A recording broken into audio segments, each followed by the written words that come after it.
சில நேரத்தில் இவங்கள பார்த்தாலே எனக்கு பொறாமையாக இருக்கும். நம்ம என்னதான் அவ்வளோ பார்த்து பார்த்து இந்த குழந்தைங்கள பண்ணாலும், இந்த பொண் குழந்தைங்க எப்படி தான் இந்த அப்பா கிட்ட போய் ஒட்டிக்கிறாங்கன்னே தெரியாது.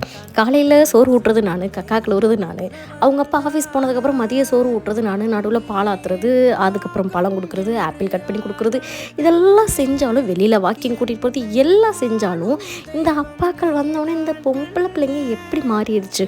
ஆனால் இதே தப்பை நானும் செஞ்சுருக்கேன். என்ன தான் எங்கள் அம்மா எனக்கு விழுந்து விழுந்து செஞ்சாலும் நான் எங்கள் அப்பா தான், இது எங்கள் அப்பாவுக்கு மேலே ஒன்றும் இல்லைடா அப்படிங்கிற மாதிரிலாம் நான் இருப்பேன். ஒருவேளை எனக்கு பிறந்ததுனால என் பிள்ளையும் அவங்க அப்பாவையே டிபெண்ட் பண்ணுறாலோ என்னமோ தெரியல.